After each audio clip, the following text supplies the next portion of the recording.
성도 여러분, 우리 함께 우리 하나님을 예배하십시다. 코로나 팬데믹으로 인해 우리가 예배를 온라인으로 바꾼 지 벌써 8개월 반 정도가 지났습니다.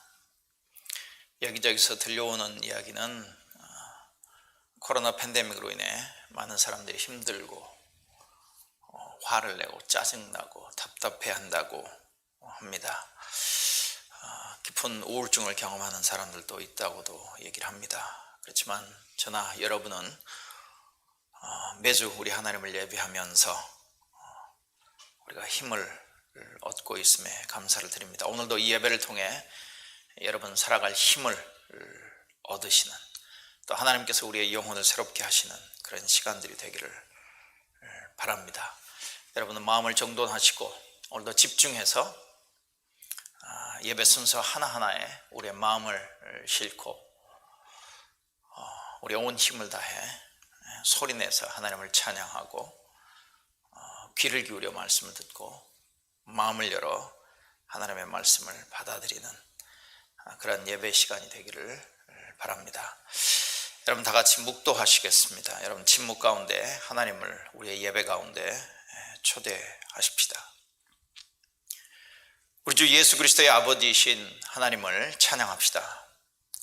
하나님께서는 그리스도 안에서 하늘에 속한 온갖 영적인 복을 우리에게 주셨습니다.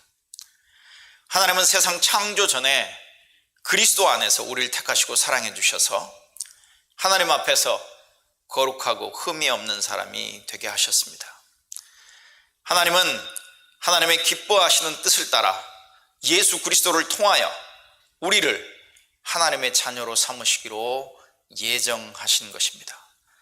그래서 하나님이 하나님의 사랑하시는 아들 안에서 우리에게 거저주신 하나님의 영광스러운 은혜를 찬미하게 하셨습니다. 우리는 이 아들 안에서 하나님의 풍성한 은혜를 따라 그의 피로 구속, 곧 죄 용서를 받게 되었습니다. 하나님 아버지, 우리를 먼저 사랑해 주심을 감사합니다. 우리가 하나님을 사랑하고 예배합니다. 우리가 아직 죄인이었을 때, 우리가 우리를 구원하기 위해 어떤 아무것도 할 수 없을 때 하나님은 우리를 사랑하셨습니다. 하나님, 우리가 하나님을 사랑하고 예배합니다. 하나님을 찬양합니다. 하나님의 사랑과 긍휼에 감사합니다. 하나님이 우리를 먼저 사랑하셨고 그 사랑으로 인해 우리가 하나님을 사랑하고 이웃을 사랑하라고 말씀하셨으니 하나님, 우리가 그런 사랑하는 삶을 살아가게 하시옵소서. 하나님 아버지, 우리의 기쁨이 하나님의 말씀에 있고 그래서 우리가 즐거이 하나님의 말씀을 듣고 묵상하고 우리의 마음에 두고 순종하게 하시옵소서. 우리가 예배하는 하나님 아버지, 우리가 예수 그리스도의 아버지 하나님을 닮아가게 하시옵소서. 하나님, 오늘도 이 예배를 통해 우리의 영혼을 피곤하고 지치고 낭망하고 좌절하고 우울하고 억눌린 우리의 영혼을, 우리의 삶을 회복시켜 주시옵소서. 우리에게 또 하루를 살아갈 새 힘을 주시옵소서. 하나님 아버지, 우리의 이 예배를 기쁘게 받아 주시옵소서. 예수님의 이름으로 기도합니다. 아멘. 여러분, 예수 우리 왕이여 이곳에 오셔서 우리의 예배에 오시기를, 우리의 예배 가운데 충만히 임재하시기를, 우리를 다스려 주시기를, 그리고 우리가 구분을 진정으로 찬양하는 마음으로 우리 예수 우리 왕이여 우리 함께 찬양하시겠습니다.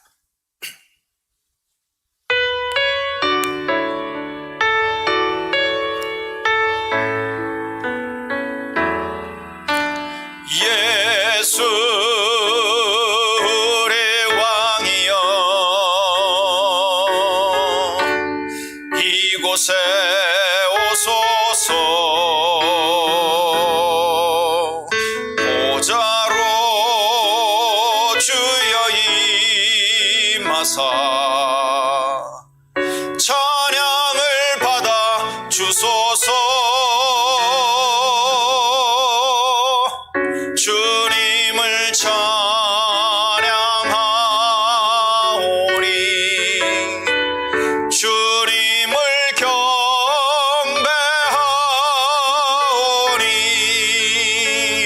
왕이신 예수여 오셔서 좌정하사 다스리소서.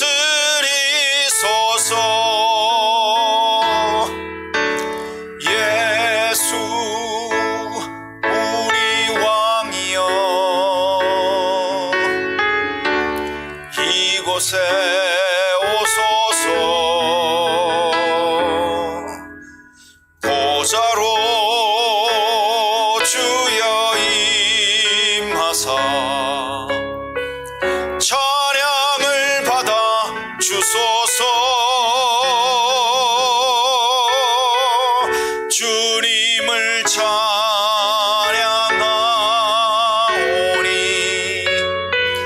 주님을 경배하오니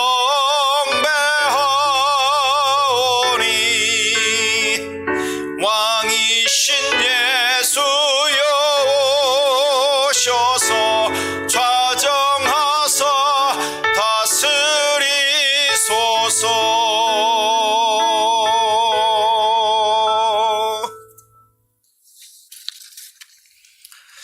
네, 우리 함께 우리 개인적으로 회개 기도를 하는 시간입니다. 그리고 이어서 우리가 함께 신앙 고백을 할 것입니다. 요한일서 말씀을 보면 우리가 죄 없다 하면 우리는 거짓말하는 것이고 하나님을 거짓말쟁이로 만드는 것이라고 말씀하셨습니다. 그렇기 때문에 우리 모두에게는 회개의 기도가 필요합니다. 우리 함께 같이 회개의 기도 우리 같이 고백하도록 하시겠습니다. 은혜로우신 하나님, 우리가 생각과 말과 행동으로 행함으로써 행하지 않음으로써 하나님께 죄를 범했음을 고백합니다. 우리는 온 마음으로 하나님을 사랑하지 않았습니다. 우리는 이웃을 우리 자신처럼 사랑하지 않았습니다.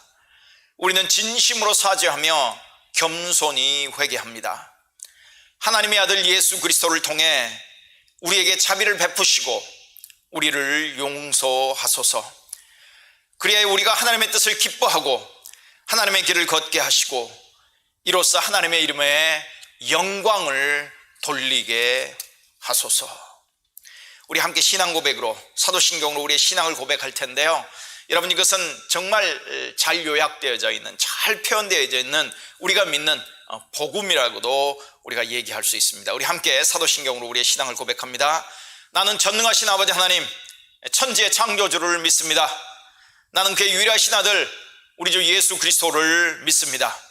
그는 성령으로 잉태되어 동정녀 마리아에게서 나시고 본디오 빌라도 아래에서 고난을 받아 십자가에 못 박혀 죽으시고 장사된 지 사흘 만에 죽은 자 가운데서 다시 살아나셨으며 하늘에 오르시어 전능하신 아버지 하나님 우편에 앉아 계시다가 거기로부터 살아있는 자와 죽은 자를 심판하러 오십니다. 나는 성령을 믿으며 거룩한 공교회와 성도의 교제와 죄를 용서받는 것과 몸의 부활과 영원한 생명을 믿습니다. 아멘. 네, 우리 찬송가 314장입니다. 내 구주 예수를 더욱 사랑. 우리 이 예배를 통해서 정말 우리가 하나님을 사랑한다는, 예수 그리스도를 더욱더 사랑한다는 우리의 진정한 고백이 저와 여러분에게 있기를 바랍니다.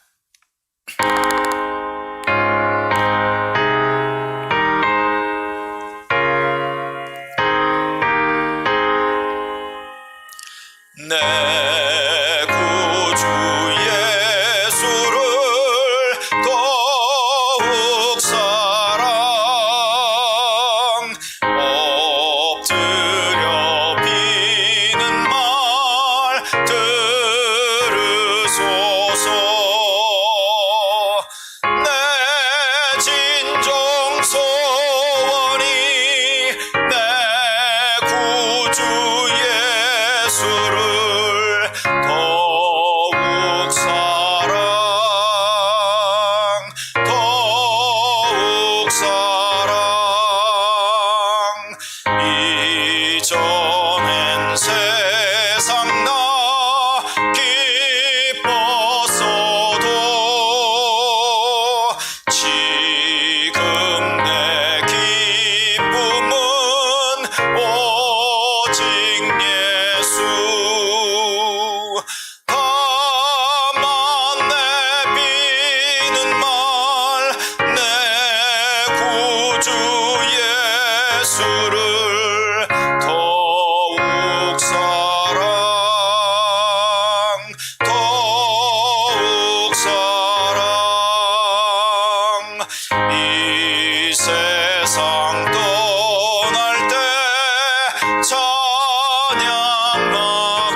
열방을 위한 기도는 이탈리아입니다.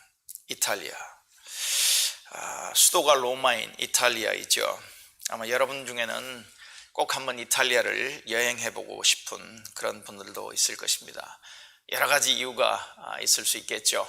관광의 목적을 위해서, 또는 쇼핑을 위해서, 또는 소위 얘기하는 성지순례와 같은 초대교회의 그런 모습을 보고 싶어서 이탈리아를 방문하고 싶은 분들도 계실 것입니다. 여러 가지 이유가 있는 이 이탈리아를 위해서 오늘 기도하는 시간을 갖겠습니다. 이탈리아는 인구가 약 6,100만 명 정도 됩니다. 수도는 로마이고요. 정부 형태는 내각 책임제입니다. 1인당 GDP가 높습니다. 44,000불 정도 됩니다. 대한민국과는 최초로 1884년에 최초로 수교를 했는데, 그 이후에 여러 가지 이유로 수교가 단절되었다가 1956년에 다시 재수교한 나라입니다. 이 이탈리아에는 105개의 종족이 있고요. 미전도 종족은 23개입니다. 종족수로 보면 22% 정도가 미전도 종족인데, 미전도 종족 인구를 보면 약 210만 명, 즉 인구의 약 3.5%가 미전도 종족 인구로 분류됩니다.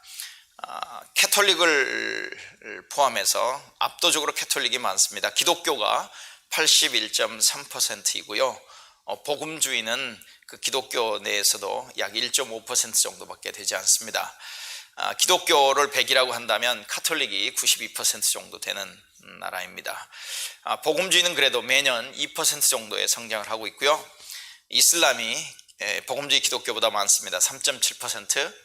그리고 무종교라고 답을 하고 있는 이탈리아 국민은 14% 정도 됩니다. 여러분, 오늘 열방을 위한 기도, 이탈리아를 위한 기도에 여러분 함께 동참해 주시고, 여러분 예배를 위해서 보내드린 여러분의 자료에 보면 열방을 위한 기도 이탈리아 3가지의 기도 제목이 이렇게 적혀 있습니다. 또 열방을 위한 기도의 시간에 저와 여러분이 꼭 기억하셔야 할 것은, 우리 교회에서 선교하는 5곳의 성경 번역 선교사들, 그리고 인도 아가페 코타지 아이들, 김용달 선교사의 아프리카 비사역, 김종 목사님의 멕시코 신학교 사역, 샘물교회 플러스 출판사의 문서 사역, MK네스트의 선교사 자녀 사역, 그리고 우리 교회에서 지원한 4명의 컴패션 아이들을 기억해 주시기를 바랍니다.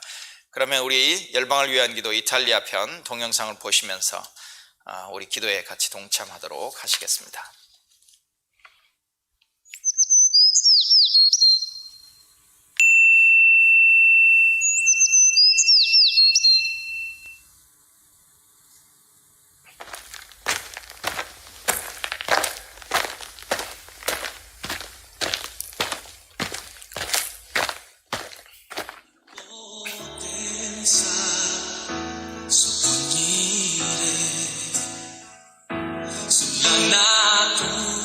하나님 아버지, 이 시간 이탈리아를 위하여 기도드립니다.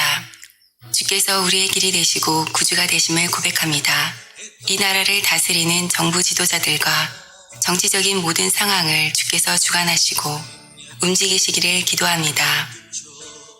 정부의 노력에도 불구하고 조직적인 범죄가 경제적, 사회적으로 크게 영향력을 끼치고 있는 이 나라에서 믿는 자들이 영적으로 깨어서 그리스도인의 가치관으로 살며 이 땅에서 빛과 소금의 역할을 감당하게 하시옵소서.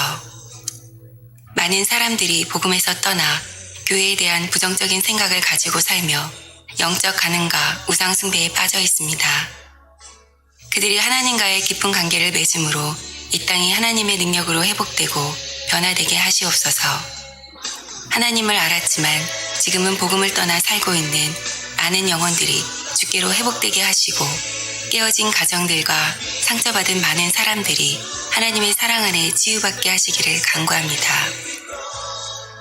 하나님께로부터 멀어지게 하는 모든 영적 방해물로부터 영혼들을 보호하시고 하나님과 깊은 사랑의 관계로 돌아오게 하시옵소서. 예수 그리스도 이름으로 기도드립니다. 아멘.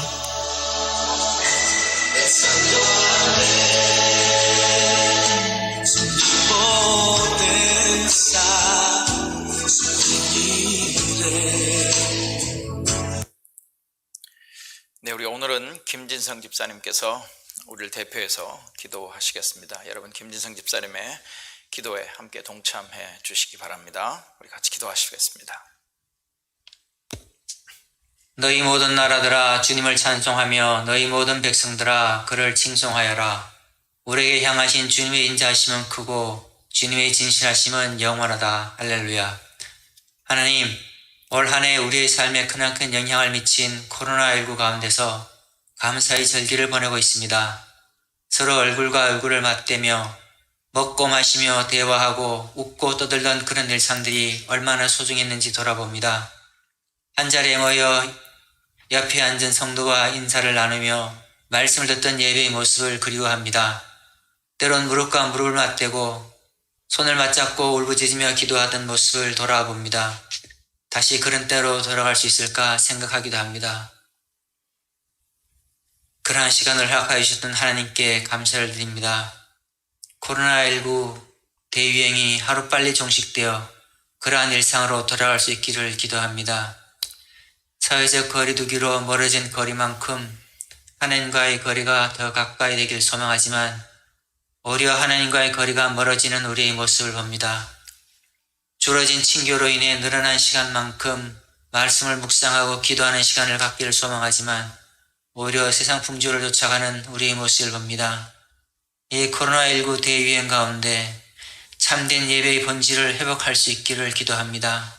장소나 숫자에 창념하지 않고 영과 진리로 하나님을 예배하는 때가 되기를 기도합니다. 참된 예배를 통해 우리 안에 하나님 사랑이 회복되게 하시고 더 힘든 이웃을 돌아보며 이웃을 향한 하나님의 사랑을 흘려보내는 우리가 되기를 기도합니다. 하나님, 우리들의 조국 대한민국을 위해 기도합니다. 하나님의 공의가 굳건히 서고 하나님의 사랑이 흘러넘치는 나라가 되게 하시어 강한 자가 약한 자를 일으켜 세우며 더 가진 자가 덜 가진 자를 돌아보는 나라가 되기를 기도합니다.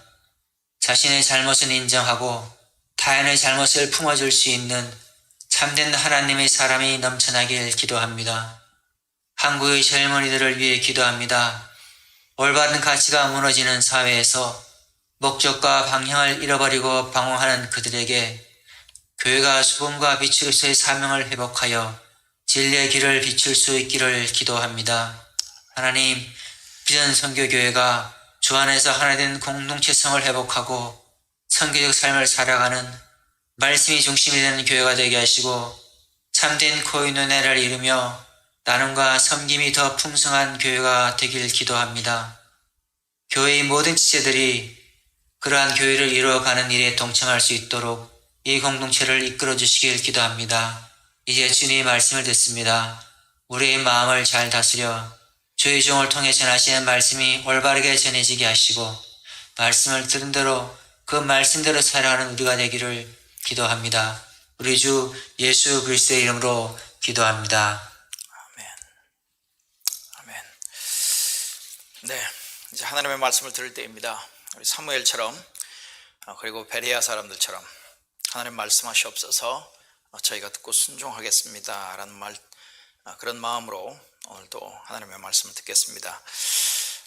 2주 전 설교 본문이 요한일서 4장 7절부터 21절까지였습니다. 오늘도 같은 본문 그 중에서 4장 7절부터 11절 그리고 19절부터 21절까지 말씀을 읽은 후에 또 말씀을 듣도록 하겠습니다.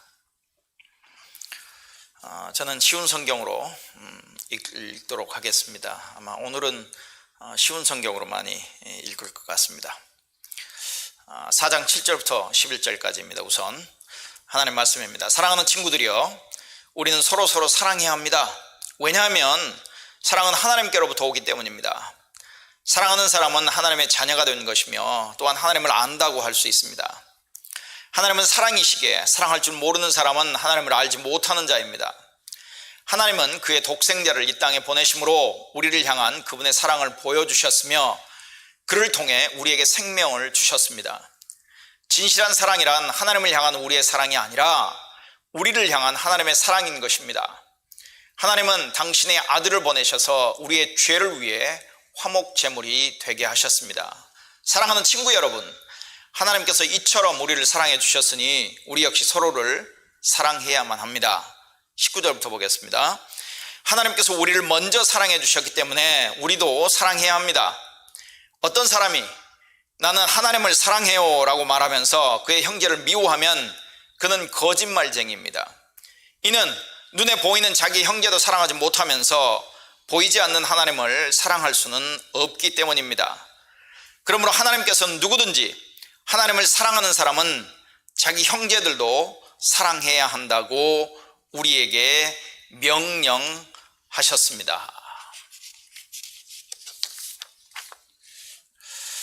여러분, 요한 일서를 기록한 것으로 알려진 사도 요한에 관련해서 이런 일화가 있습니다. 사도 요한이 나이가 들어서 이제 기력이 쇠약해졌습니다. 더 이상 이제 설교를 할 수 없게 되자 가끔씩 에베소 교인들 앞에 나아가 한마디씩 권면하는 것으로 만족해야만 했습니다. 그런데 그는 권면을 할 때마다 이렇게 얘기를 합니다. 어린 자녀들이여, 서로 사랑하십시오. 늘 똑같은 말만 되풀이하는 것이었습니다. 급기야는 이 말에 식상한 청중이 성도들이 견디다 못해서 왜 이렇게 똑같은 말만 되풀이하는지 그 이유를 묻자 사도 요한이 이렇게 대답했다고 합니다. 이것이 바로 주님의 명령이기 때문입니다. 그리고 여러분이 이것만 잘 실천하면 그것으로 충분합니다. 여러분, 요한 일서의 주제를 서로 사랑이라고 해도 무방할 것 같습니다. 오늘 본문에도 4번이나 나오고요. 요한 일서에 자주 반복되어지는 표현입니다. 오늘 읽지 않았습니다만은 3장 23절을 보면 이런 말씀이 있습니다. 그의 계명은 이것이니, 즉 하나님의 계명은 이것이니 곧 그의 아들 예수 그리스도의 이름을 믿고 그가 우리에게 주신 계명대로 서로 사랑할 것이니라. 다른 말로 얘기하면 하나님께서 우리에게 주시는 계명이 무엇이냐? 예수 그리스도를 믿어라. 그리고 예수 그리스도를 믿는다면 믿는다의 삶은 서로 사랑이라고 하는 모습으로 드러나야 하는 것이다. 이렇게 말씀하고 있다고 하는 것이죠. 여러분, 오늘 본문 중에서 한번 보십시오. 4장 7절에도 나오고요, 4장 11절에도 나오고 4장 19절 그리고 4장 21절, 오늘 본문, 이게 짧은 본문에도 여러분 서로 사랑하십시오 라고 하는 말이 4번 나오죠. 특별히 4장 11절 한번 보시기 바랍니다. 사랑하는 여러분, 하나님께서 이렇게까지 우리를 사랑하셨으니 우리도 서로 사랑해야 합니다. 여러분, 제가 2주 전에 요한일서 같은 본문으로 설교를 할 때도 말씀을 드렸습니다만은 요한일서의 사랑에 대한 언급이 참으로 많이 나옵니다. 사랑하다라고 하는 그 아가파오라고 하는 그 헬라어 동사가요, 요한일서에 총 28번 나옵니다. 명사 아가페, 사랑이라고 하는 단어는 총 18번 나옵니다. 그래서 다 합하면, 동사와 명사를 합하면 총 46번이 나올 정도로 그렇게 많이 나오는 단어가, 요한일서에 나오는 단어가 사랑이라고 하는 단어입니다. 그러면 저와 여러분이 이런 질문을 해볼 수 있죠. 왜 이렇게 요한일서에는 요한 사도는 이 사랑이라고 하는 단어, 그리고 서로 사랑하라고 하는 것을 강조하고 있는 것일까? 그런데 여러분, 요한일서를 한번 읽어보시길 바랍니다. 저는 설교를 준비하면서 요한일서를 처음부터 끝까지 이렇게 반복적으로 자주 읽어보았는데요, 요한일서에는 서로 사랑하라고 하는 말뿐만 아니라 또한 이런 계명도 나옵니다. 여러분, 하나님의 말씀에, 하나님의 계명에 순종하십시오. 여러분, 죄를 짓는 삶을 살지 마십시오 라고 하는 말씀도 자주 반복적으로 나온다고 하는 것이죠. 그러니까 그리스도인들의 행함을 강조하고 있는 말씀들이 자주 반복되어 나온다는 것입니다. 서로 사랑하십시오. 하나님의 계명에, 하나님의 말씀에 순종하십시오. 더 이상 죄를 짓지 마십시오 라고 하는 말씀을 하고 있다는 것이죠. 몇 가지 예를 한번 살펴보도록 하겠습니다. 여러분, 2장 1절을 보면 이런 말씀이 있습니다. 나는 여러분이 죄를 짓지 않게 하려고 이 편지를 씁니다.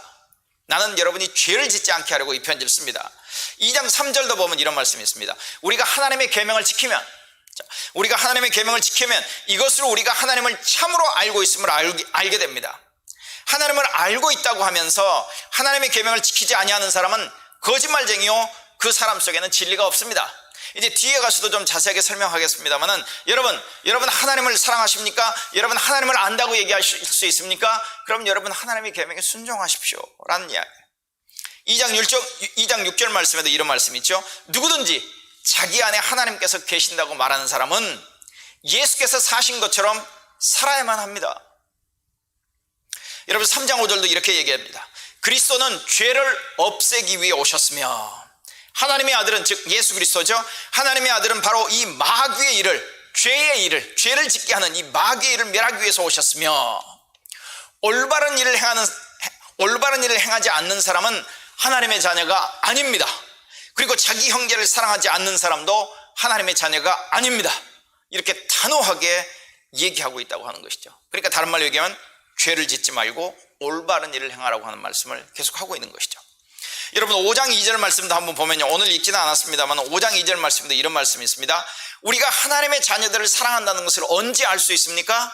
그것은 우리가 하나님을 사랑하고 하나님의 명령을 지킬 때에, 그때야 우리가 하나님을 사랑한다는 것을 알 수 있습니다. 그러니까 여러분 사랑하십시오. 서로 사랑하십시오. 여러분 하나님의 계명에, 하나님의 말씀에 순종하십시오. 여러분 죄를 짓지 마십시오. 여러분 올바른 일을, 거룩한 일을, 의로운 일을 행하십시오라고 하는 이야기가 요한일서에 굉장히 자주 반복되어져 나온다고 하는 것이죠. 여러분 우리는 하나님이 우리를 먼저 사랑해 주셨음을 압니다. 또한 하나님이 우리를 먼저 사랑해 주셨고, 하나님의 은혜를 얘기할 때는 하나님이 우리를 무조건적으로 사랑하시고 무조건적인 은혜를 베풀어 주셨다고 우리는 생각합니다. 그리고 우리는 그 사랑을 받았으면 우리는 그것으로 충분하다고 생각합니다. 우리는 구원받았고 우리는 이제 천국에 갈 소망이 있고 우리의 죄와 죄책은 다 깨끗하게 사라졌고, 그러면 그냥 뭐 주일 예배 정도 정기적으로 참석하고 뭐 가끔 헌금도 하고, 그러면 그리스도인의 삶으로 충분하지 않을까? 충분하다고 생각하고 살아가는 경향들이 우리 속에는 있다고 하는 것이죠.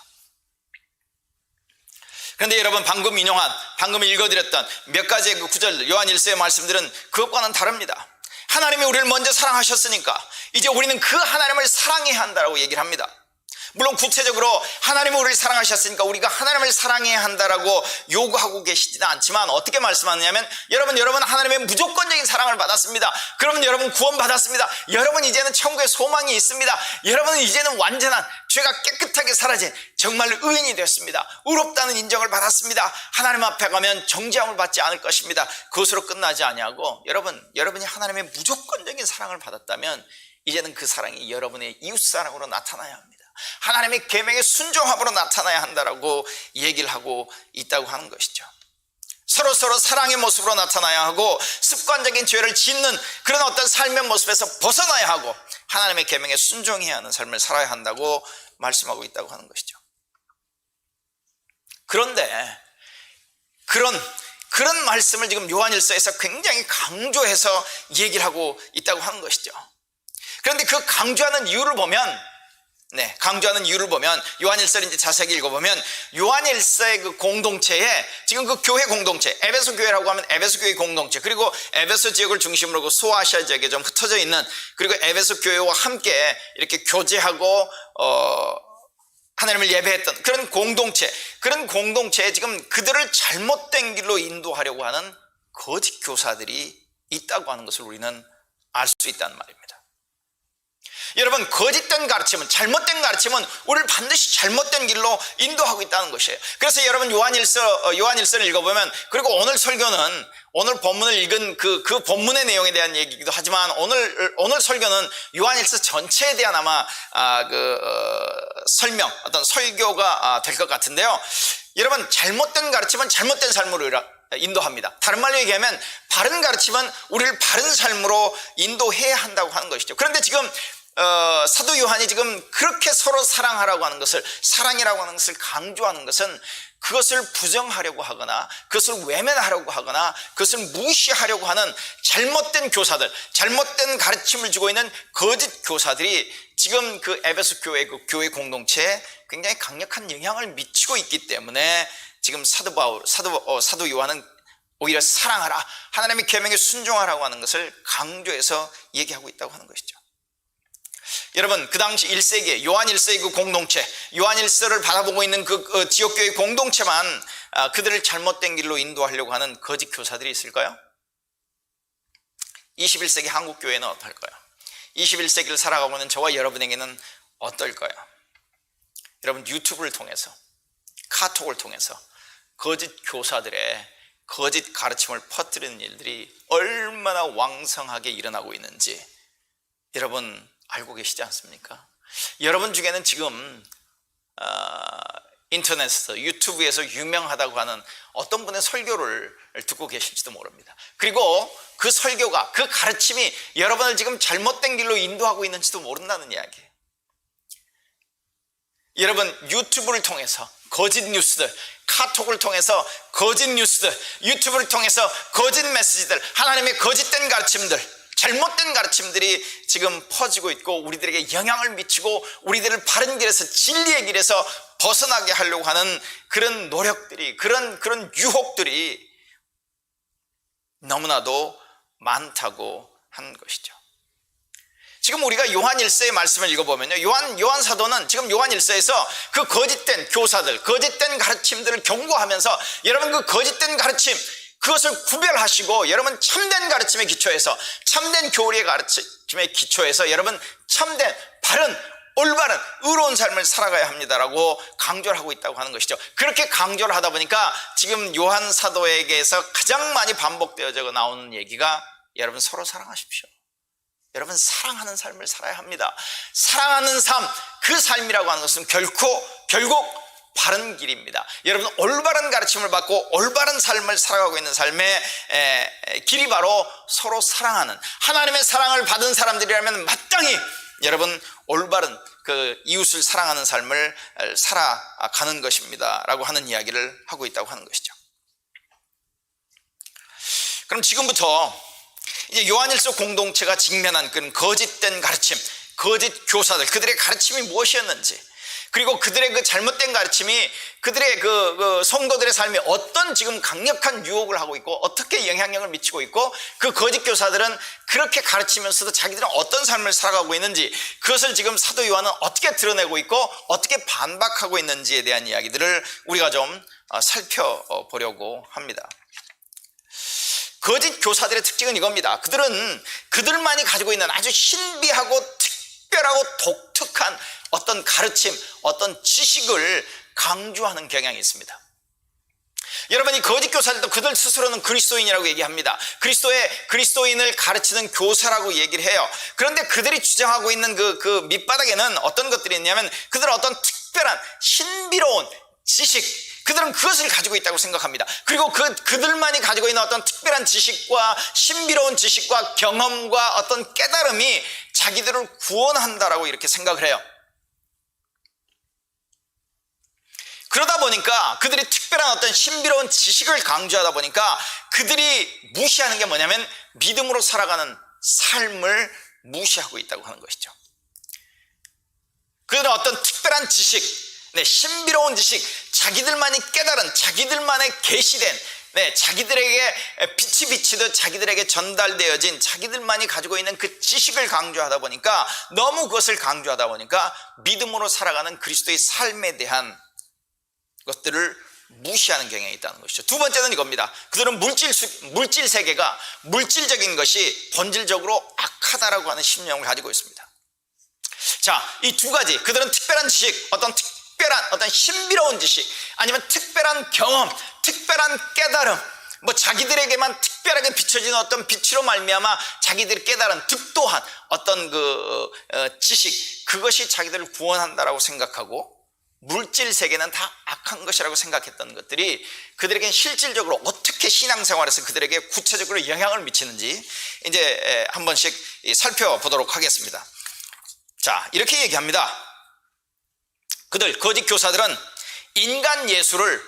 예수 그리스도시죠. 예수 그리스도를 성육신하는 그리스도로 믿지 않습니다. 인간 예수를 성육신하신 그리스도로 믿지 않아요. 다른 말로 얘기하면 그들은 그리스도를 믿습니다. 그런데 예수가 그리스도이심을 믿지 않아요. 그리스도의 어떤 신적 그리스도, 신적 존재라고 하는 것, 그리스도가 신적 존재라고 하는 것은 믿지만, 예수 그리스도, 우리가 믿는 나사렛 예수가 그리스도로 오신 성육신하신 하나님이시다, 우리 가운데 거하시는 하나님이시다라고 하는 것을 그들은 부인하는 거예요. 그래서 여러분 요한 1서를 읽어보면 그것에 대해서 요한이 계속해서 반박을 합니다. 인간 예수를 성육신하신 그리스도로 믿지 않은 그들에게 반박을 해요. 아니다, 예수가 바로 그리스도다. 예수가 바로 그리스도고 예수가 바로 하나님의 아들이시다라는 것을 강조를 합니다. 여러분, 어찌 보면 저와 여러분에게는 너무나도 당연한 얘기인 거예요. 예수 그리스도 믿는다고 우리도 고백하죠. 그러니까 예수가 그리스도 아니야? 뭐 당연한 어떤 깊은 고민이 없이 아마 여러분은 그것을 당연한 것으로 믿고 받아들이고 있는지도 모르겠습니다. 그런데 지금 1세기 사도 요한이 활동하고 있었던, 목회하고 있었던 그 교회에, 그리고 거짓 교사들의 가르침 속에는 예수는 그리스도가 아니다라는 거예요. 그들이 그리스도는 믿어요. 그런데 예수가 그리스도가 아닌 겁니다. 왜냐하면 그리스도 신적 존재가 어떻게 악한 육신을 입고 이 땅에 올 수 있냐는 거예요. 그리스도라고 하는 어떤 영적 신적 존재가 예수라고 하는 사람의 몸을 잠시 빌렸다가 온 것은 맞지만 예수가 그리스도는 아니다. 다른 말로 얘기하면 여러분, 예수 그리스도에 대해서 우리가 잘 알아야 하고요. 예수 그리스도에 관해서 정말 교회가 전통적으로 기독교 역사 2000년 동안 잘 가르쳐온 복음서가 제시하는, 그리고 서신서가 제시하고 있는 예수 그리스도에 대한 바른 믿음, 바른 이해, 그리고 그 예수 그리스도를 우리가 받아들이는 것이 너무나도 중요하다고 하는 사실을 우리는 알 수 있는 것이죠. 여러분, 5장 1절 말씀을 한번 볼까요? 이렇게 얘기합니다. 5장 1절. 예수께서 그리스도이심을 믿는 사람은 모두 하나님의 자녀입니다. 여러분, 너무나도 심플한 얘기를 지금 굉장히 심각하게 중요하게 지금 사도 요한이 이렇게 얘기를 하고 있죠. 그런 배경 때문에 그런 거예요. 거짓 교사들의 이유 때문에 그렇습니다.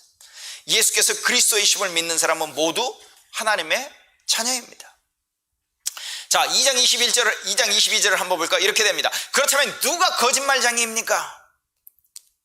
예수님께서 그리스도가 아니라고 말하는 사람이 아니겠습니까? 예수님을 그리스도가 아니라고 말하는 사람은 그리스도의 적입니다. 그는 하나님 아버지도 그의 아들도 믿지 않습니다. 누가 거짓 교사입니까? 여러분, 거짓 교사를 어떻게 알 수 있습니까? 그 거짓 교사들을 분별해서 거짓 교사들의 말을 듣지 않아야 하는데, 그 거짓 교사의 특징이 무엇입니까? 나사렛 예수가, 완전한 인간이신 예수가 그리스도가 아니라고 주장하는 사람들, 그렇게 가르치는 사람들, 그 사람들은 거짓 선지자입니다. 여러분, 그들의 말을 들어서는 안 됩니다라고 하는 이야기. 자, 4장 15절도 이렇게 얘기하죠. 오늘 읽지 않았습니다만 오늘 본문의 그 중간 부분에 있는 부분이죠. 4장 15절도 한번 보십시오. 만약 누구든지 나는 예수께서 하나님의 아들이심을 믿어요 라고 얘기하면 하나님께서는 그 사람 안에 거하시고 그는 하나님 안에 살게 됩니다. 다른 말로 얘기하면 예수께서 하나님의 아들이심을 믿습니다, 예수께서 그리스도이심을 믿습니다라고 얘기하면 우리는 진정한 그리스도인, 진정한 하나님의 자녀가 되고 하나님 안에 거하게 된다는 이야기예요. 너무나도 어찌 보면 당연한 얘기 같아 보이지 않습니까? 그런데 그 당시에는 그렇지 않았다는 것이죠. 예수가 그리스도이심을 부인하는 거예요. 그래서 이제 뒤에서도 좀 설명을 드리겠습니다만은, 자, 두 번째는 이겁니다. 그들 예수가 그리스도이심을 부인하는 거예요. 예수가 그리스도임을 믿지 않아요. 그래서 그들이 그렇게 가르치죠. 그러면서 이들은 뭐라고 주장하느냐면, 우리는 하나님과 교제하고 있습니다, 우리는 하나님과 매우 특별한, 아주 친밀한, 아주 신비로운 교제를 하고 있습니다라고 그들이 주장을 하고 있더라는 것이죠. 그에 대해서 요한은 이렇게 그들을 반박합니다. 그래? 너희들이 정말 하나님과 교제한다라고 하면, 그래, 너희들은 그 빛이신 하나님 안에 거해야 하는데 너희들은 왜 어둠 가운데 거하느냐? 이렇게 얘기를 합니다. 자, 1장 6절 한번 보시겠습니다. 1장 6절을 보면 이렇게 얘기해요. 그렇기 때문에 만약 우리가 하나님과 사귀고 있다고 말하면서 여전히 어둠 가운데 살고 있다면 우리는 거짓말쟁이며 진리를 따라 살고 있지 않는 것입니다. 자, 예수가 그리스도이심을 믿지 않을 뿐더러 그들은 우리는 진정한 그리스도입니다, 우리는 하나님과의 정말 친밀한 교제 가운데 살아가고 있습니다, 이렇게 얘기를 하는데 그들의 삶은 실질적으로 여전히 어둠 가운데 있다는 거예요. 이 어둠 가운데 있다라고 하는 것이 어떤 이야기인지 모르겠지만 구체적인 지금 설명은 하고 있지 않으니까 뭐냐면, 그들의 삶을 볼 때는 그들은 결코 하나님과 교제한다라고 얘기할 수 없다는 겁니다. 하나님과 교제하고 있습니다. 그런데 그들의 실제 삶에 생해지고 있는 것은 빛이신 하나님과는 어울리지 않는, 그들이 어둠 가운데 여전히 거하고 있다는 거예요. 다른 말로 얘기하면 죄 가운데 거하고 있다고 하는 것이죠. 그들은요, 특별한 지식, 어떤 신비로운 지식, 어떤 특별한 경험을 통해서 자기들이 구원을 얻는다고 생각하니까 이들의 가르침 중에 하나는 뭐냐면 자기들은 죄를 짓지도 않고 죄가 없다라고도 얘기하면서 그들의 실제 삶을 보면 화랑방탕한, 네, 매우 정욕적인 어떤 그런 삶을 살아가고 있는 모습을 볼 수 있는 거야. 자, 너희들은 하나님과 교제한다라고 얘기하지만 너희들의 실제 삶은 그렇지 않다. 자, 또 이렇게 얘기합니다. 그들은 우리는 빛 가운데 거한다, 우리는 빛 가운데 있다, 그렇게 얘기를 해요. 그랬더니 사도 요한이 그것을 반박합니다. 왜냐하면 너희들은 빛 가운데 있다라고 하면서 형제를 미워하고 있지 않느냐. 자, 2장 11절 한번 보십시오. 2장 11절 이렇게 얘기하죠. 그러나 형제를 미워하는 사람은 어둠 가운데 있는 사람이며 어둠 속에 살면서 자신이 어디를 향해 가고 있는지를 알지 못하는 사람입니다. 그러니까 여러분, 요한 1서를 읽는데 팁을 하나 드리면요, 요한 1서의 그 사도 요한이 지금 가르치고 있는 모든 말씀의 배경에는 거짓 가르침들의 이야기들이 포함되어 있는 거예요. 그러니까 사도 요한이 예를 들면 여러분 서로 사랑하십시오라고 얘기할 때는 거짓 교사들이 그것을 무시하고 외면하고 하는 그런 가르침들이 밑에 깔려 있는 것이죠. 그러니까 사도 요한이 지금 여러분 서로 사랑하십시오, 예수는 그리스도십니다라고 얘기할 때는 거짓 가르침들의 가르침, 그러니까 이 편지를 받아보고 있는 사람들은 그 거짓 가르침의 그 거짓 교사들의 가르침이 무엇인지 잘 알고 있지 않았겠습니까? 그러니까 그것을 가정하고 그것을 전제하고 그것을 밑바탕에 깔고 지금 얘기하는 것이죠. 자, 우리는 거짓 교사들은 이렇게 얘기합니다. 우리는 빛이신 하나님과 친밀한 교제를 이루고 있다, 우리는 그 빛이신 하나님 안에 거하고 있다라고 얘기하니까 노노노노, 너희들이 빛에 있다면 너희들은 지속적으로 습관적으로 끊이지 않고 형제를 미워하지 않을 거다. 근데 너희들은 지금 형제를 미워하고 있지 않느냐. 2장 11절 그러나 형제를 미워하는 사람은 어두움 가운데 있는 사람이며 어둠 속에 살면서 자신이 어디를 향해 가고 있는지를 알지 못하는 사람입니다. 심지어 이들은 또 뭐라고 주장하냐면 우리는 하나님 안에 거합니다, 우리는 하나님 안에 거합니다, 나는 그리스도인입니다, 나는 하나님을 믿습니다, 나는 하나님의 사랑을 듬뿍 받은 사람입니다, 나는 하나님 안에 거하고 있습니다, 나는 하나님의 사랑 안에 거하고 있습니다, 뭐 이렇게 얘기를 한단 말이죠, 그들이. 그랬더니 요한이 이렇게 주장합니다. 그래? 너희들이 정말 하나님 안에 있어? 그런데 왜 그리스도처럼 살아가지 않니? 너희들 왜 그리스도처럼 살아가지 않니? 2장 6절 한번 보세요. 2장 6절 누구든지 자기 안에 하나님께서 계신다고 말하는 사람은, 자, 자기 안에 하나님이 계시면 자기들도 하나님 안에 거한다는 이야기죠. 누구든지 자기 안에 하나님께서 계신다고 말하는 사람은 예수님께서 사신 것처럼 살아야만 합니다. 그런데 왜 거짓 교사들은 그렇게 주장하면서 그들은 그리스도처럼 희생적인, 남을 섬기는, 남을 우선하는 삶을 살아가지 않느냐라고 지금 반박하고 있다는 말씀입니다. 여러분 4장 16절 한번 보시겠습니까? 4장 16절 이렇게 얘기하죠. 하나님은 사랑이십니다. 사랑 안에 사는 사람은 하나님 안에 사는 사람이며 하나님도 그 사람 안에 거하십니다. 자, 이게 무슨 말일까요? 우리가 하나님 안에 거합니다. 우리가 하나님 안에 거한다는 얘기는 하나님의 사랑 안에 거한다는 이야기라고 지금 얘기를 하는 것이죠. 나는 하나님 안에 거합니다라고 하는 이야기는 다른 말로 얘기하면 너희가 사랑 안에 거한다는 말인데, 그런데 왜 너희들의 삶에서는 사랑하지 않느냐? 어떻게 너희들이 사랑 안에 거하면서 사랑하지 않는 삶을 살면서 나는 하나님 안에 거한다, 나는 하나님의 사랑 안에 거한다고 얘기할 수 있느냐? 그건 말도 안 되는 소리다, 그렇게 얘기하는 것이죠. 자, 심지어 이렇게 얘기합니다. 이들은 하나님을 안다고 주장해요. 하나님을 안다고 주장합니다. 하나님과 친밀하고 어떤 개인적이고 소위 인격적인 교제가 있다고 주장합니다. 여러분 요즘도 우리가 그런 말을 많이 듣죠. 나는 예수 그리스도를 인격적으로 영접했습니다, 난 예수 그리스도를 인격적으로 만났습니다, 뭐 이런 얘기. 네, 그들도 하나님을 안다고 주장해요. 그들만이 하나님을 안다고 주장합니다. 왜냐하면 그들만을 가지고 있는 특별한 지식, 특별한 깨달음, 특별한 경험들이 있기 때문에 그렇다고 얘기해요. 네, 자기들은 득도했다고 얘기합니다. 도를 깨달았다고 얘기해요. 빛을 받았다고 얘기합니다. 그런데 사도 요한이 아주 심플하게 반박을 합니다. 그럼 오케이, 너희들이 하나님을 안다면, 너희들이 정말 득도했다면, 너희들이 특별한 지식을 가지고 있다면, 너희들이 하나님과 다른 사람은 갖지 못한 아주 친밀한 신비로운 어떤 교제 관계에 있다고 얘기를 한다면 오케이, 내가 너에게 질문해 볼까? 왜 너희들은 하나님의 계명에, 하나님의 말씀에 순종하지 않지? 왜 습관적인 죄를 계속 짓고 있지? 왜 사랑하지 않지? 라고 아주 심플한 이야기를 지금 하고 있다는 말이에요. 여러분, 지금 사도 요한이 어떻게 반박하고 있는 거 알죠? 그들은 심오한 깨달음이 있다라고 얘기해요. 그들만 가지고 있는 어떤 특별한 지식이 있다라고 얘기해요. 그들만 성경을 창세기부터 요한계시록까지 이해하는 어떤 특별한 어떤 비밀스러운 어떤 깨달음, 가르침, 어떤 그들의 그 득도, 그것이 있다고 얘기해요. 그리고 그것을 펼쳐요. 그런데 사도 요한은 그런 거 다 소용없고 내가 그냥 단도직입적으로 아주 심플하게 물을게. 너희들 하나님 말씀에 순종하고 있어? 특별히 예수 그리스도를 믿고 있느냐는 거예요. 예수를 그리스도로 믿고 있냐는 거예요. 그렇다면 예수 그리스도를 믿는 자들은 서로 사랑하는 모습으로 나타나야 하는데 너희들 그런 삶을 살고 있어? 라고 얘기해요. 자, 2장 4절 한번 보세요. 2장 4절.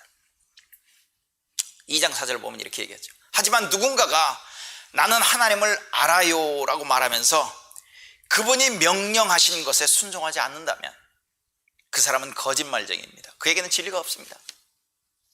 여러분, 거짓 교사들이 뭐라고 얘기해요? 자기들만 진리가 있다고 얘기해요. 여러분, 유튜브에서 가르치고 있는 어떤 교사들 중에도 자기들만이 진리가 있다고 얘기해요. 자기들 떠나서 결코 진리가 없고 구원이 없고, 그러니까 자기들 안에만, 자기의 가르침에만, 자기의 가르침대로만 따라와야 한다고 얘기하는 사람들이 많습니다. 여러분, 정말 그래요. 가끔씩 그런 유튜브의 설교를 듣고 저에게 질문해 온 분들도 있어요. 그런 유튜브의 링크를 퍼날르는 사람들도 있어요. 나는 하나님을 알아요. 나는 특별한 경험이 있어요. 나는 특별한 성령의 은사를 체험했어요. 나는 특별한 성령의 은사를 가지고 있어요. 하나님이 나를 정말 하늘 몇 청천으로도 데리고 갔어요. 뭐 별 이야기를 다 해요. 하나님을 안다. 하나님과 특별한 교제가 있다. 하나님과 친밀한 만남이 있다. 누구도 알지 못하는 깨달음이 있다. 그래서 성경을 보면 자기는 쫙 깨어진다는 거예요. 그 얘기죠. 그렇게 얘기하는 사람, 누군가가 나는 하나님을 알아요라고 말하면서 그분이 명령하신 것에 순종하지 않는다면 그 사람은 거짓말쟁이입니다. 사도 요한이 이렇게 얘기해요. 여러분, 거짓 교사들을 어떻게 판단하는지 아십니까? 그들이 뭐 특별한 자기들만이 깨달은 지식이 있다라고 얘기하고 하나님을 안다라고 얘기하는 거, 그거 듣지 말고 그들이 어떻게 살아가는가의 삶의 모습을 보세요. 그들에겐 진리가 없습니다라는 얘기를 합니다. 자, 마지막으로 한 가지 더 이제 얘기하겠습니다. 이들은 심지어 하나님을 자기들은 사랑한다고까지 주장합니다. 하나님을 사랑한다고 주장을 해요. 하나님을 안다고도 주장하죠. 하나님 안에 거한다고도 주장하죠. 하나님과 친밀한 교제가 있다고 얘기죠. 그들은 빛 가운데 있다라고 얘기하죠. 그런데 그들의 핵심적인 가르침 속에는 예수가 그리스도임을 부인하는 겁니다. 그러면서 그들은 심지어 우리들은 하나님을 사랑한다라고 얘기합니다. 아마 지금 이 설교를 듣고 있는 여러분 중에도 저는 하나님을 알아요. 예수 그리스도를 믿어요. 하나님을 정말 사랑합니다라고 얘기하는데, 그렇게 주장은 하고 있는데 우리가 그 하나님의 말씀에 순종하지 않는다면, 예수 그리스도의 가르침에 순종하지 않는다면, 심지어 온라인으로 드리는 11시 예배에 그 참석하는 것마저도 힘들어하고 그것을 가볍게 여긴다면 과연 우리가 하나님을 안다고 얘기할 수 있을까? 하나님을 사랑한다고 얘기할 수 있을까? 우리는 한번 진지하게 정직하게 질문해 봐야 할 필요가 있는 것이죠. 어쨌든 거짓 교사들도 우리는 하나님을 사랑한다고 주장합니다. 그랬더니 요한이 이렇게 반박해요. 중요한 것은 네가 하나님을 사랑한다는 것이 중요한 게 아니라 하나님이 우리를 사랑하셨다는 게 중요하다. 그래서 여러분 4장 10절에 그런 말씀이에요. 여러분 한번 보세요. 거짓 교사들이 뭐라고 얘기한다고요? 우리는 하나님을 사랑해요 라고 얘기한다라고 얘기했죠. 그걸 배경으로, 그것을 밑바탕에 깔고 한번 읽어보십시오. 이렇게 얘기합니다. 10절 보세요. 4장 10절에 뭐라고 되어 있습니까? 진실한 사랑이란 하나님을 향한 우리의 사랑이 아니라, 뭐예요? 지금 거짓 교사들의 주장을 반박하는 거죠. 진실한 사랑이란 하나님을 향한 우리의 사랑이 아니라 우리를 향한 하나님의 사랑인 것입니다. 하나님은 당신의 아들을 보내셔서 우리의 죄를 위해 화목제물이 되게 하셨습니다. 사랑하는 친구 여러분, 하나님께서 우리를 이렇게 사랑해 주셨으니 우리 역시 서로를 사랑해야 됩니다. 자, 여기에 지금 키가 뭐냐면, 자, 거짓 교사들은 뭐라고 얘기해? 우리는 하나님을 사랑합니다라고 얘기했는데 사도 요한의 반박에는 우리가 하나님을 사랑한다는 언급조차도 없어요. 오히려 뭐라고 얘기했냐면 우리가 하나님을 사랑하는 그게 중요한 게 아니라 하나님이 우리를 얼마나 사랑하셨냐는 거야. 그리고 하나님이 우리를 얼마나 사랑하셨는가가 드러나는 것은 우리가 이웃과의, 다른 성도와의, 다른 그리스도인과의 관계 속에서 우리가 그들을 얼마나 사랑하느냐에 달려있다라는 얘기를 하고 있는 것이죠. 중요한 것은 우리가 하나님을 사랑해요, 하나님을 사랑해요 라고 말만 하는, 아마 거짓 교사들이 그렇게 얘기했을 거예요.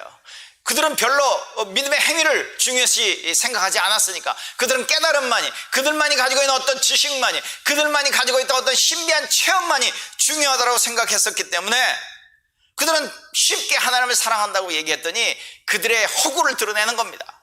그래? 그럼 하나님이 우리를 사랑하시는 것은 어떤 건데? 하나님이 우리를 사랑하셨다면 정말 그 사랑이 이웃사랑으로도 나타나야 하는데 거기에 대해서 너희들은 어떤데? 라고 하는 질문을 던지고 있는 것입니다. 그러면서 여러분 오늘 4장 9절부터 10절까지를 보면 여기서 이 내용 4장 9절부터 10절까지의 내용이 조목조목 이제 그들의 그 어떤 생각들을 반박을 합니다. 이렇게 얘기하죠. 자, 하나님의 사랑이 우리에게 이렇게 나타났다. 하나님은 사랑이고 사랑은 하나님으로부터 말미암은 거고 그래서 우리는 서로 사랑해야 하고 중요한 것은 하나님이 우리를 먼저 사랑한 것인데 자, 하나님의 사랑이 우리에게 어떻게 나타나느냐? 하나님이 자기의 독생자를 세상에 보내시면 자, 여기 뭐죠? 그들 거짓 교사들의 가르침은 뭐라고 얘기했죠? 예수가 그리스도의 힘을 부인하는 것이라고 그랬죠. 그리스도의 성육신을 부인하는 것이라고 그랬죠. 하나님이 육신을 입고 이 땅에 오셔서 우리 가운데 거하시다가 십자가에 죽고 돌아가신, 십자가에 죽으시고 묻히시고 부활하신 것을 부인하는 것이라는 말씀을 드렸죠. 왜냐하면 그들은 육체적인 것, 물질적인 것은 다 악한 것이라고 생각을 했으니까요. 그러니까 그리스도가 육신을 입고 우리 가운데 거하신 그것을 부인했을 뿐만 아니라 성육신을 부인했을 뿐만 아니라 그들은 예수의 실제적인 죽음 그리고 예수 그리스도의 부활, 육체적인 부활까지도 그들은 다 부인하게 됐다고 하는 것이죠. 그러면서 여전히 그들은 하나님 안에 거한다, 하나님과 깊은 교제 가운데 있다, 하나님을 안다, 하나님을 사랑한다, 뭐 이렇게 주장했단 말이죠. 그런데 사도 요한은 그들을 향해서 이렇게 얘기합니다. 하나님의 사랑이 어떻게 우리에게 나타났느냐? 하나님이 자기의 독생자를 세상에 보내시면 뭐죠? 성육신을 얘기하잖아요. 예수 그리스도의 성육신 하신 하나님, 우리 가운데 거하기 위해서 오신 하나님, 그로 말미암아 우리를 살리려 하십니다. 사랑은 여기 있으니 우리가 하나님을 사랑한 것이 아니요, 자, 사랑이 여기 있대요. 사랑을 얘기하려면 하나님이 우리를 사랑하심을 먼저 얘기해야 한다는 것이죠. 하나님이 우리를 사랑하사 우리 죄를 속하기 위하여 화목제물로 그 아들을 보내셨습니다. 뭐죠? 성육신을 얘기하실 뿐만 아니라 예수 그리스도의 죽음을 얘기하는 것이죠. 십자가의 죽음을 얘기하는 것이죠. 십자가의 죽음에서 우리의 죄를 대신해서 죽으신 그 죽음을 얘기하시죠. 십자가의 죽음을 얘기하면서 하나님의 진노가 우리에게 임하고 우리를 징계해야 하는데도 불구하고 하나님은 자기 아들을 향해서 자기의 불의에 대한 하나님의 공의로운 진노를 바라셨다는 이야기를 하는 것이죠. 그러니까 지금 이 이야기는 하나님의 사랑만을 얘기하고 있는 것이 아니라 예수 그리스도 육신으로 성육신하신 그리고 그분의 죽음, 그분의 부활까지, 그로 인해서 우리의 죄가 깨끗하게 씻겨졌다고 하는 것, 우리가 하나님 안에 거하게 됐다고 하는 것, 하나님을 알게 됐다고 하는 것, 우리가 하나님의 사랑을 알게 되고 하나님의 사랑을 경험하게 됐다는 것, 그 많은 것들을 지금 주장하고 있는 것이죠. 구원은 특별한 지식에 의해서, 특별한 어떤 영적 체험에 의해서 얻어지는 것이 아니라 바로 예수 그리스도가 우리 죄를 위한 화목 제물이 되셨다, 속죄 제물이 되셨다는 사실을 믿고 받아들이고 인정하는 자, 그에게 구원이 있다라고 하는 이야기를 여러분 하고 있는 거예요. 그래서 여러분 너무나도 당연한 이야기 같아 보이지 않습니까? 5장 1절 같은데 아까도 읽었죠? 예수님께서 그리스도의 힘을 믿는 사람은 모두 하나님의 자녀입니다. 여러분 오늘 읽었던 말씀, 오늘 읽지는 않았습니다만 2주 전에 읽었던 말씀 중에 여러분 4장 14절부터 15절까지도 제가 읽어드리겠습니다. 이렇게 얘기합니다. 우리는 아버지께서 그의 아들을 세상에 구주로 보내신 것을 보았고 또 그것을 증언합니다. 만약 누구든지 나는 예수님께서 하나님의 아들이심을 믿어요 라고 얘기하면 하나님께서는 그 사람 안에 거하시고 그는 하나님 안에 살게 됩니다. 여러분, 어떻게 우리가 하나님의 자녀가 됩니까? 어떻게 우리가 하나님 안에 거하게 됩니까? 어떻게 우리가 하나님의 사랑 가운데 거하게 됩니까? 어떻게 우리가 하나님과의 교제 가운데 거하게 됩니까? 단순하다는 거죠. 여기서 나는 예수님께서 하나님의 아들이심을 믿어요 라고만 얘기하면. 근데 여러분, 그건 2000년 전 1세기의 세팅에서 거짓 교사들의 깊은 그 가르침 속에서 나는 예수가 하나님의 아들이심을, 나는 예수가 그리스도이심을 믿어요라고 하면 그것이 진정한 진리였고 진리 가운데 거하는 그리스도이심을 알게 해주는 증거가 됐다는 건, 결정적인 어떤 표시가 되었다고 하는 것이죠. 이걸 그냥 out of context, 그 당시 어떤 상황을 빼버리고 지금 와서 여러분 예수가 하나님의 아들이심을 입으로 시인만 하십시오, 그럼 여러분 구원받습니다, 여러분 천국 받습니다라고 하는 이야기하고는 조금 다르게 우리가 생각해 봐야겠죠. 오늘 설교에서는 다 설명할 수는 없겠지만 말이죠. 네. 그래서 여러분, 오늘 본문 4장 20절에서 21절 한번 보십시오. 이렇게 얘기합니다. 4장 19절부터 읽겠습니다. 하나님께서 우리를 먼저 사랑해 주셨기 때문에 우리도 사랑해야 합니다. 어떤 사람이 나는 하나님을 사랑해요 라고 말하면서 그의 형제를 미워하면 그는 거짓말쟁이입니다. 이는 눈에 보이는 자기 형제도 사랑하지 못하면서 보이지 않는 하나님을 사랑할 수는 없기 때문입니다. 그러므로 하나님께서는 누구든지 하나님을 사랑하는 사람은 자기 형제들도 사랑해야 한다고 우리에게 명령하셨습니다. 자, 여기 또 나오죠. 나는 하나님을 사랑해요. 나는 하나님을 사랑해요. 네. 그런데 그 사람을 테스트하는 리트머스 그 테스트 같은 그 테스트가 뭐라고요? 하나님을 사랑한다라고 얘기하는데 지속적으로 끊임없이 형제를 용서하지 않고 받아들이지 않고 미워한다면 그건 거짓말장이라는 거죠. 그건 하나님을 사랑하는 게 아니라는 것이죠. 왜냐? 눈에 보이는 자기 형제도 사랑하지 못하면서 보이지 않는 하나님을 사랑할 수는 없기 때문입니다. 그들의 특징이 뭐예요? 특별한 지식을 강조해요. 특별한 경험, 영적 어떤 경험, 어떤 체험들을 강조합니다. 여러분, 요즘도 성령 운동을 한다라고 하는 어떤 성령의 은사, 아니면 뭐 신사도적인 어떤 그 가르침을 강조하는 어떤 그런 집회나 이런 데로 가면 그들이 강조하고 있는 게 뭐냐면 특별한 체험, 어떤 특별한 은사, 그리고 특별한 은사나 특별한 체험이 있으면 자기는 굉장히 다른 사람과는 차원이 있는 수준 높은 어떤 그리스도인들, 온전한 그리스도인들, 굉장히 그 뛰어난 어떤 그리스도인들이라고 생각하는 경향들이 있다고 하는 것이죠. 심지어 어떤 교회는 여러분 진정한 그리스도인이라고 하는 사람들은 방언 기도를 해야 하는 겁니다. 방언 기도 하지 않으면 그건 가짜 그리스도인이고 그리스도인이라고 얘기할 수 없습니다라고까지 주장하고 있는, 가르치는 사람들도 있단 말입니다. 여러분, 제가 지금 은사를 부인하려고 하는 게 아닙니다. 어떤 영적 경험을 부인하려고 하는 게 아닙니다. 그것이 틀렸다, 잘못됐다라고 얘기하려고 하는 게 아닙니다. 그것으로 인해서 나의 신앙이 다른 사람들보다 차원이 높은 더 깊은 깨달음이 있는 어떤 더 신비로운 어떤 하나님과의 더 친밀한 교제 가운데 있다라고 주장하는 거, 그거는 위험한 주장일 수 있다는 거예요. 왜? 사도 요한도 그렇게 얘기를 하고 있으니까. 우리가 그리스도인인지 그리스도인이 아닌지, 우리가 정말 하나님을 사랑하는지 하나님의 사랑을 받은 자인지, 우리가 하나님 안에 거하는 자인지, 하나님이 우리 안에 거하는지, 우리가 하나님을 정말 아는 것인지 알 수 있는 가장 심플한 테스트가 있는데, 그것은 우리의 삶의 모습으로 드러나는 하나님의 계명에 순종하는, 그리고 그 하나님의 계명 중에서도 새 계명이라고 예수께서 제자들에게 말씀하셨던 것, 내가 너희를 사랑한 것처럼 너희도 서로 사랑하라. 그래서 여러분 4장 20절에서 21절에 그렇게 얘기하는 겁니다. 어떤 사람이, 아마 이들은 거짓 교사들이었을 겁니다. 그리고 그 거짓 교사들에게 영향을 받은 사람들이었을 거예요. 나는 하나님을 사랑해오라고 말하면서 그의 형제를 미워하면 그는 거짓말쟁이입니다. 이는 눈에 보이는 자기 형제도 사랑하지 못하면서 보이지 않는 하나님을 사랑할 수는 없기 때문입니다. 그러므로 하나님께서는 누구든지 하나님을 사랑하는 사람은 자기 형제들도 사랑해야 한다고 우리에게 명령하셨습니다. 왜냐하면 여러분 4장 10절로 다시 한번 가볼까요? 이렇게 얘기합니다. 진실한 사랑이나 하나님을 향한 우리의 사랑이 아니라 우리를 향한 하나님의 사랑인 것입니다.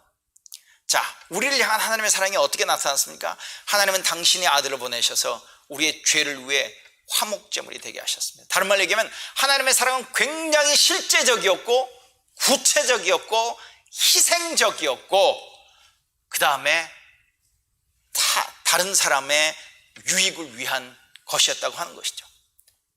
그런데 지금 거짓 교사들은 뭐라고 얘기합니까? 말만 하는 거예요. 말만. 자기들은 구원받았어요. 자기들에게는 특별한 지식이 있어요. 특별한 영적 경험이 있어요. 영적 깨달음이 있어요. 그것이 복음서에 기초한, 우리가 가지고 있는 성경에 기초한, 건전한 교리에 기초한, 우리로 얘기하면 2000년 동안 교회에서 잘 지켜온, 믿어온, 우리가 예배 초반에 얘기했던 사도신경에서 고백한 어떤 그런 교리에 기초한 그런 고백이 아니라, 그것과는 상관이 없는 어떤 세상적인 가침, 세상의 어떤 철학적인 가침, 세상에 어떤 누가 깨달았다고 하는 어떤 그런 가르침에 기초해서 그들은 그런 가르침을 가지고 있기 때문에 우리는 여전히 하나님을 안다고 얘기할 수 있고, 하나님을 사랑한다고 얘기할 수 있고, 하나님 안에 거한다고 얘기할 수 있지만, 그것이 참된 것이 아니라는 것이죠. 그들은 말만 하는 거예요. 자, 보세요. 여러분 3장 한 절만 읽고 마치겠습니다. 3장 16절에서부터 18절에서부터 19절까지를 보면 이렇게 얘기합니다. 여러분 3장 11절에도 이런 말씀이 있죠. 여러분이 처음부터 들어온 말씀은 우리가 서로 사랑해야 한다는 겁니다. 네, 또 사랑해야 한다는 얘기가 여기 나오죠. 그리고는 이제 가인이 자기 동생을 죽이는 얘기를 합니다. 그 다음에 14절 보겠습니다. 우리는 죽음을 벗어나 생명으로 옮기었음을 알고 있습니다. 우리는 이것을 그리스도 안에서 우리 형제들 서로 사랑함으로써 알 수 있습니다. 우리가 어떻게 생명, 영원한 생명, 예수 그리스도를 믿고 우리에게 영원한 생명, 영생이 있다는 걸 어떻게 아느냐? 서로 사랑하는 모습으로 나타났기 때문에 그것을 알 수 있다는 거예요. 우리가 구원받았음을 어떻게 아느냐? 우리의 삶을 살아가는 삶의 모습을 보고 알 수 있다는 이야기를 지금 하고 있는 겁니다. 여러분, 제 얘기가 아니에요. 지금 요한 1서의 이야기입니다. 자, 16절 보겠습니다. 예수님께서 우리를 위하여 그의 생명을 주심으로써 우리는 진실한 사랑이 어떠한 것인지를 알게 되었습니다. 진실한 사랑이 뭐죠? 하나님의 사랑입니다. 하나님의 사랑은 어떤 사랑이죠? 하나님이 예수 그리스도를 우리에게 주신 거예요. 화목제물로 주셨습니다. 우리의 죄를 위해서, 우리의 구원을 위해서, 우리를 살리기 위해서 주셨습니다. 자, 예수님께서 우리를 위하여 그의 생명을 주심으로써 우리는 진실한 사랑이 어떠한 것인지를 알게 되었습니다. 그러므로 우리도 우리 형제를 위하여 우리 생명을 내어줌이 마땅합니다. 자, 18절로 갑니다. 18절. 자녀들이여, 우리는 말로만 사랑하는 사람이 되어서는 안 됩니다. 지금 말로만 사랑한다고 얘기하는 사람이 누구일까요?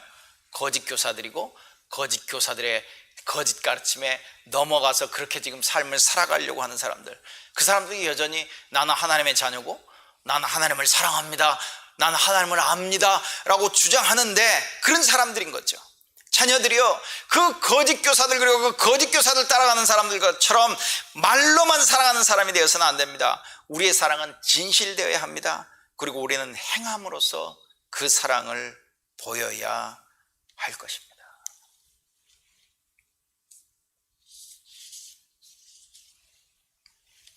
왜 이런 얘기를 하는지 아시겠죠?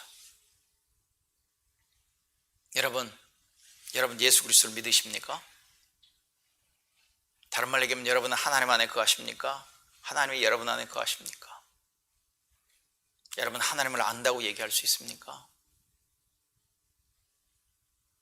하나님과 친밀한 교제가 있다고 얘기할 수 있습니까? 여러분은 구원을 얻었다라고 얘기할 수 있습니까? 그렇다면 다른 사람을 사랑하는 모습으로 여러분 안에 생명이 있다는 것을 드러내십시오. 말이 아니라 삶으로 보여야 하는 것, 그것을 지금 요한 사도는 반복적으로, 한 번도 아니고 두 번도 아니고 수십 번 반복적으로 얘기를 하고 있는 것입니다. 네, 요한 사도의 말, 이것이 바로 주님의 명령이기 때문입니다. 그리고 여러분이 이것만 잘 실천하면 그것으로 충분합니다. 어찌 보면 신앙생활 참 간단하죠? 아주 간단합니다.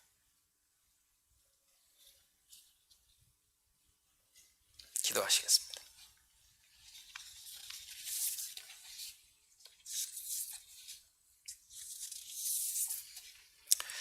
여러분, 오늘 들은 말씀, 오늘 예배를 마치기 전에 다시 한번 되새김해보는 그런 시간들을 가지시길 바랍니다. 여러분 하나님을 안다고 주장하십니까? 여러분 예수 그리스도를 믿는다고 주장하십니까? 여러분 하나님과 친밀한 교제 가운데 있다고 주장하십니까?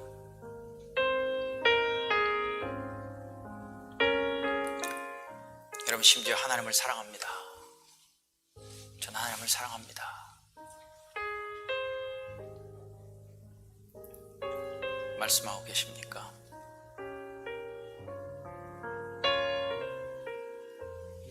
그러면 말만 하지 말고 삶으로 보여라.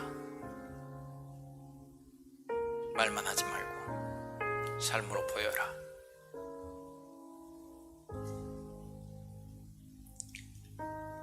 하나님의 쏟아부어 주시는 무조건적인 은혜, 일방적인 사랑으로 쏟아부어 주시는 그 무조건적인 은혜, 그 은혜를 받고 우리는 구원받고 이제 천국 갈 일만 기다리고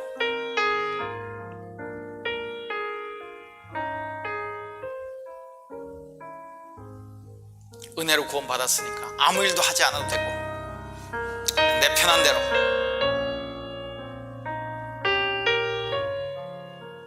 어떤 죄를 지어도 하나님은 다 용서하실 것이니까 그렇게 쉽게 편하게만 생각하는 그런 삶을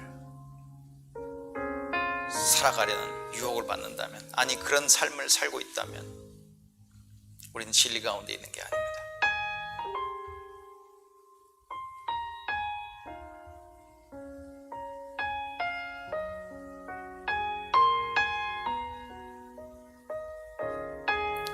주일 예배 한번 시간 지켜 열심히 진심으로 온 힘을 다해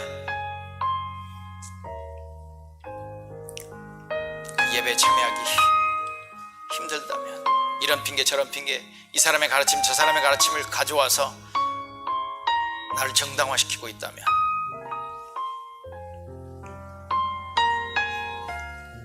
하나님 앞에 드려야 할 것에 대해 이 사람 저 사람 가르침을 가져와서 나를 정당화하고 나를 편하게 만들고 있다면,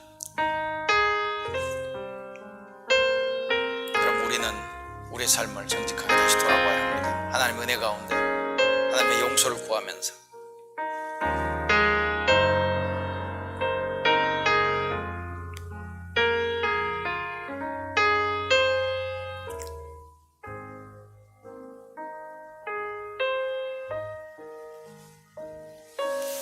이제는 우리 주 예수 그리스도의 은혜와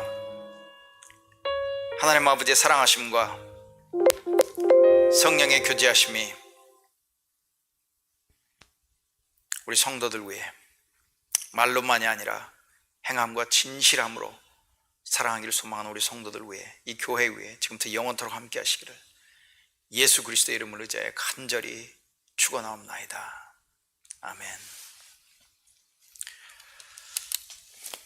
네, 여러분 교회 소식 보시기 바랍니다. 여러분이 정성껏 준비해 주신 선물, 우리 인도 코타주 새 힘을 얻어서 잘 살아가시길 바랍니다. 여러분 또 수요일날 또는 주일날 다시 뵙겠습니다.